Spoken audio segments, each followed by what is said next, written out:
Bruce Lee was told real fighters needed size. In 14 seconds, the assumption collapsed. They said size was non-negotiable. That reach, mass, and strength were what decided real fights. Bruce Lee listened without interrupting. 14 seconds after the exchange began, no one mentioned size again. Not because it had been disproven, but because it no longer explained what had just happened. Nothing dramatic occurred. Nothing was broken. No one was embarrassed. Yet the assumption that had framed the room quietly failed, and it did not return. The room had its own hierarchy long before Bruce Lee entered it. It was not written down or enforced openly. It existed in posture, in spacing, in the way certain bodies commanded attention without speaking. Size carried weight here, not symbolically but practically. Broad shoulders, thick forearms, height that changed sightlines. These were treated as indicators of seriousness. No one questioned it. The environment reinforced the assumption. Heavy equipment lined the walls. Mats showed signs of repeated impact.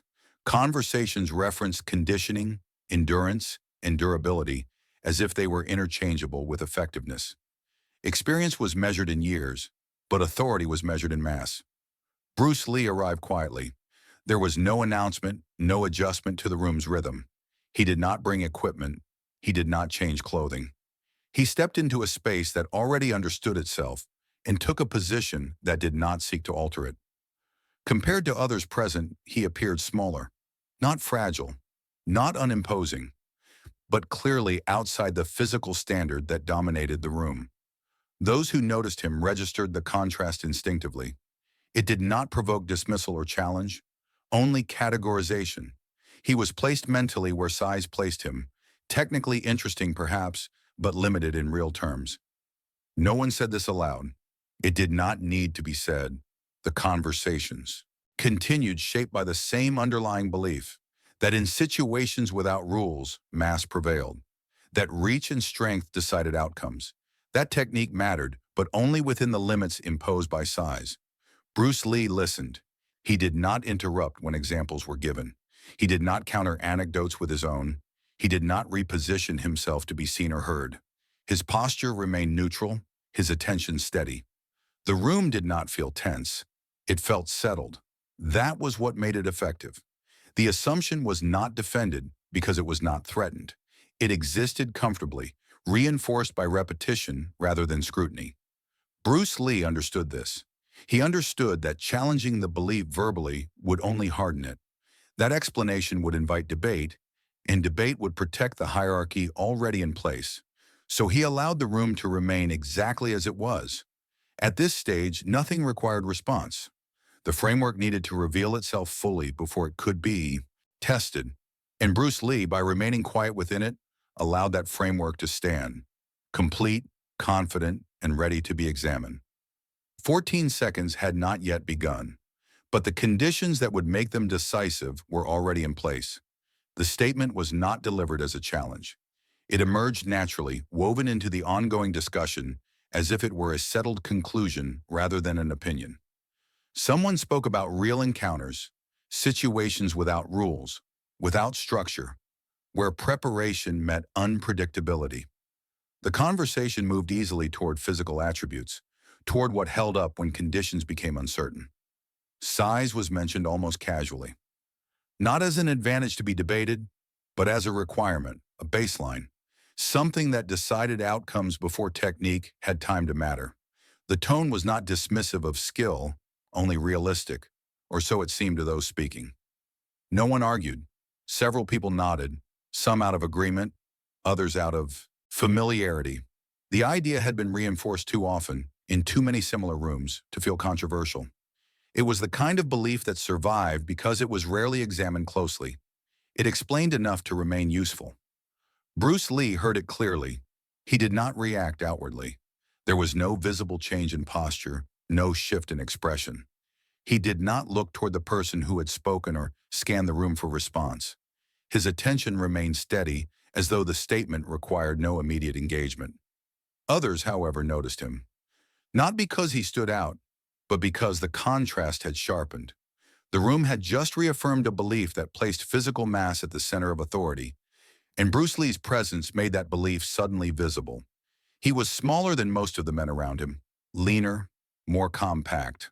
The comparison was unavoidable. It was not hostile. No one singled him out or directed the statement toward him, but the implications settled into the space between. People unspoken but clear. If size determined real effectiveness, then the hierarchy of the room was already decided. Bruce Lee allowed that implication to stand. He did not correct it. He did not qualify it. He did not offer an alternative explanation. His silence was not evasive. It was deliberate. He understood that the statement carried weight precisely because it felt obvious. To challenge it prematurely would only invite defense. The room continued. Examples were offered. Stories of larger fighters overpowering smaller ones. Situations where strength compensated for inexperience. These were not exaggerations. They were accounts drawn from real encounters, filtered through memory and interpretation. Bruce Lee did not dispute them. He understood that the belief was not built on ignorance. It was built on selective success, on moments where size had mattered, then been elevated into principle. The room had mistaken correlation for certainty. As the conversation slowed, the statement lingered, not as a point to be resolved, but as a foundation beneath everything else that had been said. It shaped expectations quietly, determining what outcomes seemed reasonable and which ones did not. Someone eventually turned toward Bruce Lee, not directly and not with challenge. The look was brief, almost incidental, as if to acknowledge that he was there and part of the discussion. No question was asked, no demonstration requested. The room waited, not for contradiction, but for confirmation. Bruce Lee recognized the moment. The assumption had been fully stated. The framework was complete. Nothing more needed to be added for it to stand exactly as intended. He did not respond immediately. He allowed the silence to stretch just long enough for the belief to settle into its most confident form, long enough that it no longer felt like an opinion, but like an established fact. Only then did he begin to move. Not forward, not aggressively, but just enough to change the conditions under which size was about to be tested. The 14 seconds were about to start. Bruce Lee did not announce what he was about to do. There was no request for space, no instruction to observe closely. He did not explain his intention or frame the moment as a demonstration. The movement began without ceremony, almost as if it were an extension of the conversation rather than a response to it. Someone stepped forward. The man was larger, noticeably so, taller, heavier through the shoulders, built in a way the room recognized as capable. He did not posture or attempt to intimidate.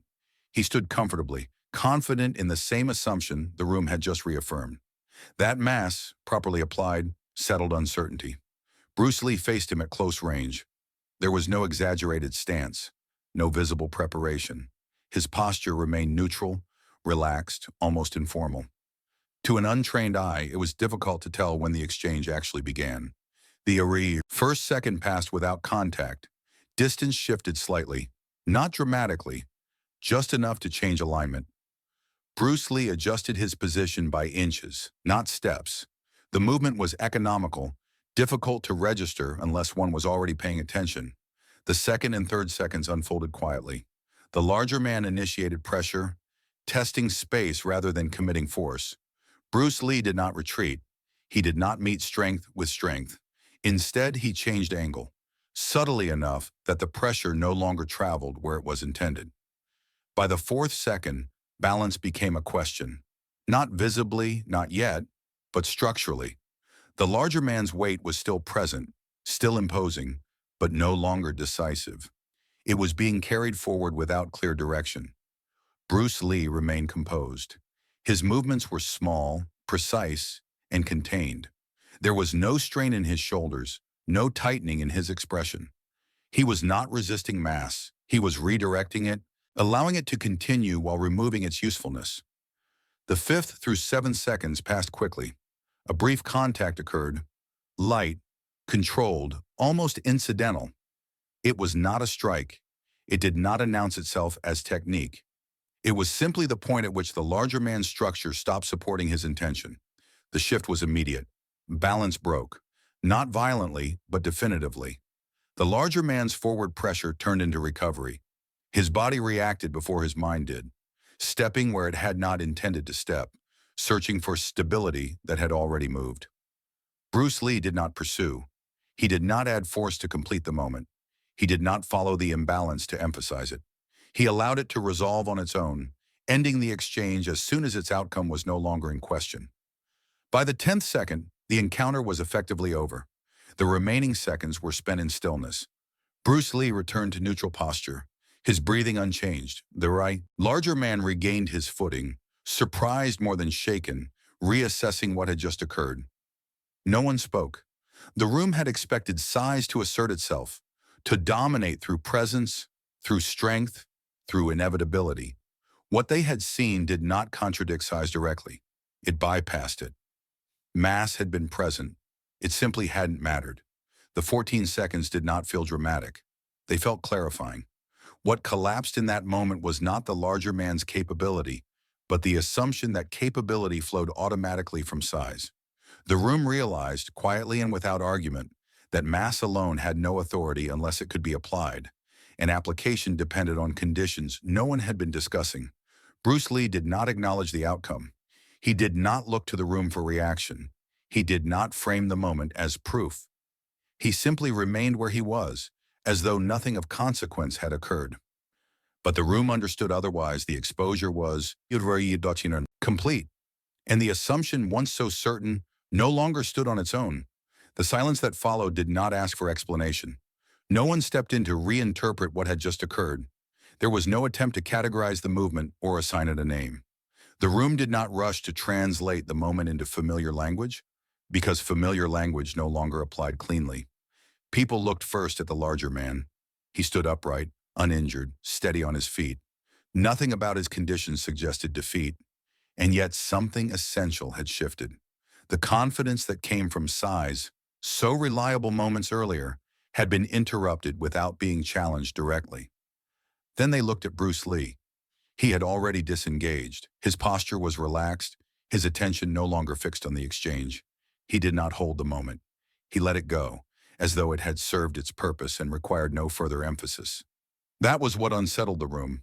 If size had been the deciding factor, the outcome should have required effort, resistance, strain, escalation.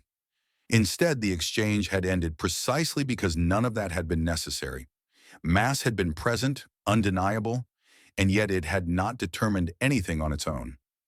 The framework the room relied on began to loosen. Not abruptly, not dramatically, quietly.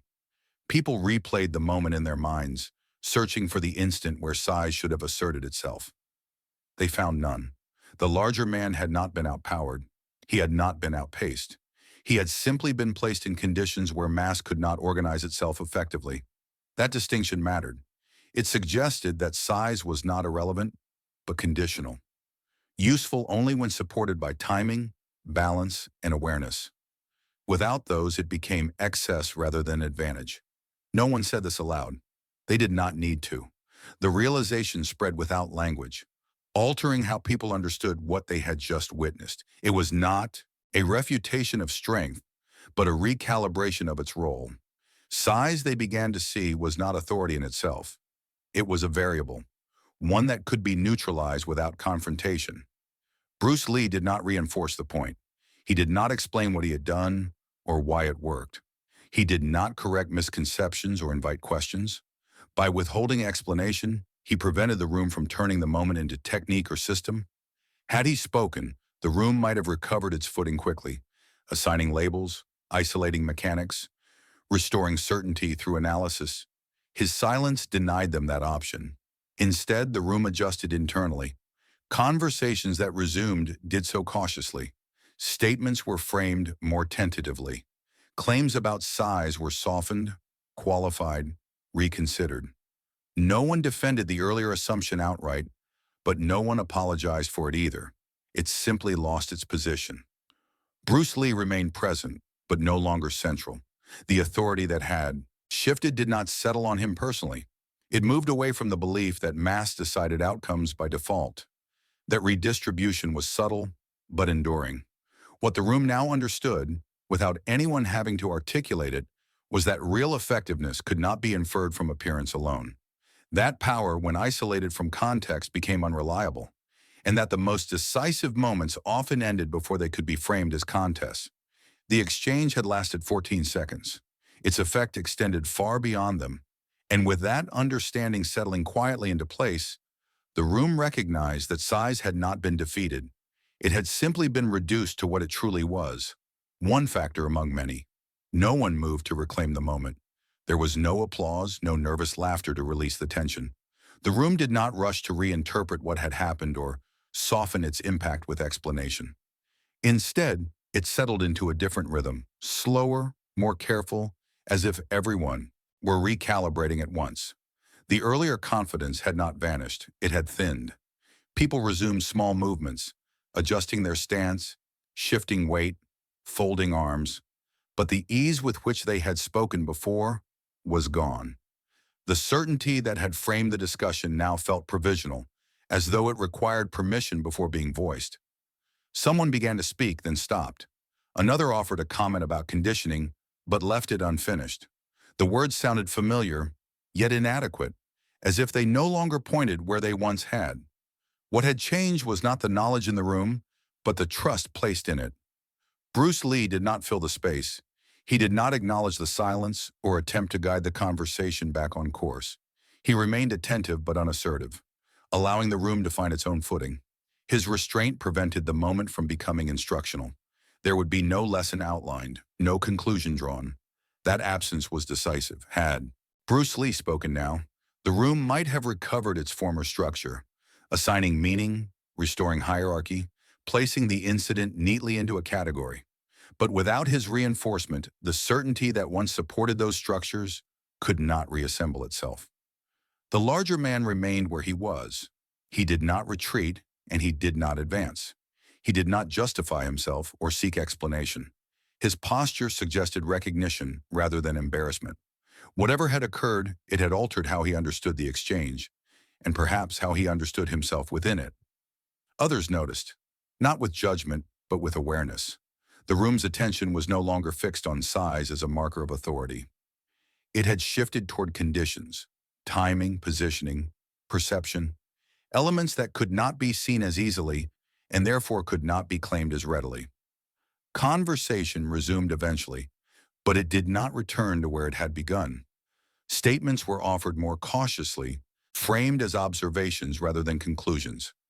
Experience was referenced, but with an awareness of its limits.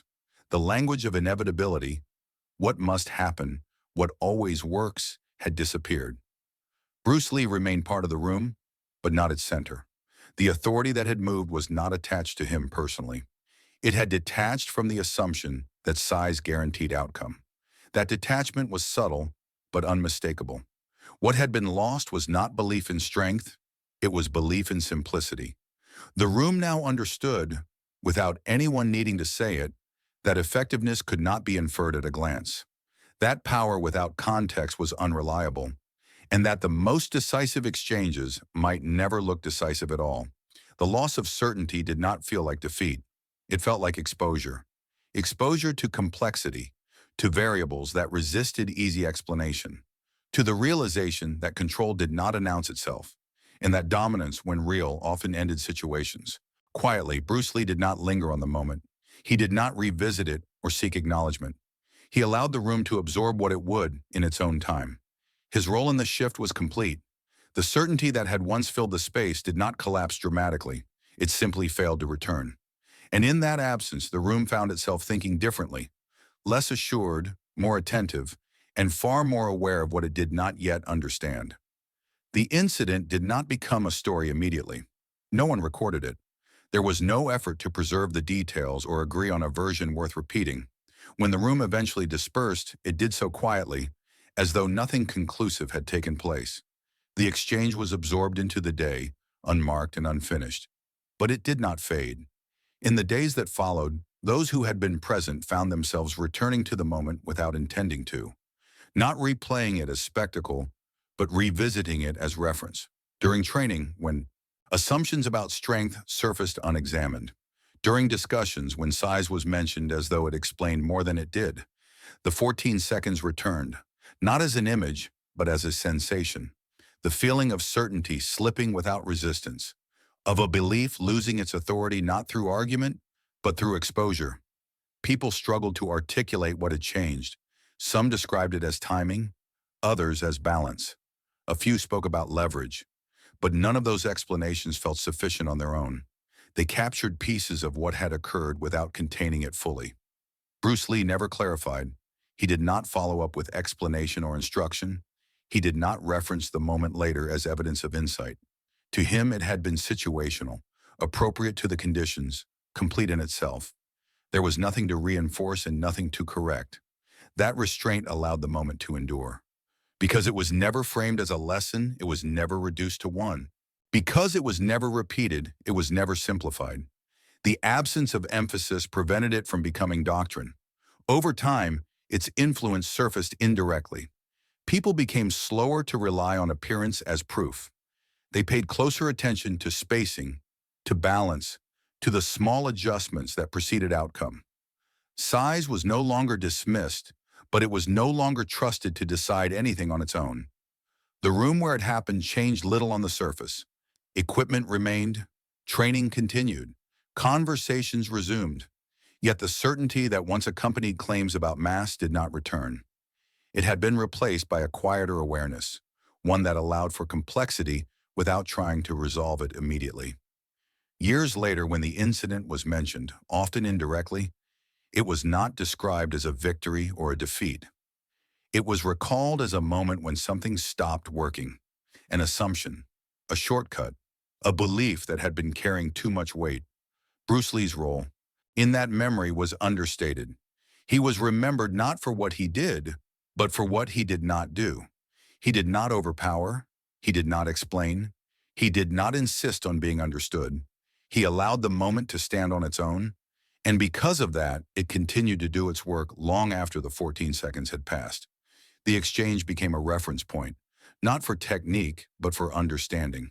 A reminder that real effectiveness rarely announces itself, and that authority grounded in appearance alone is fragile. The incident did not reshape martial arts overnight. It did something quieter. It made certainty harder to claim. And for those who were there, that quiet difficulty became the beginning of a different way of seeing, one that valued perception over size, context over assumption, and restraint over display. The moment ended quickly. Its consequences did not. They simply waited, surfacing whenever size was offered as explanation, and gently, persistently refused to accept it.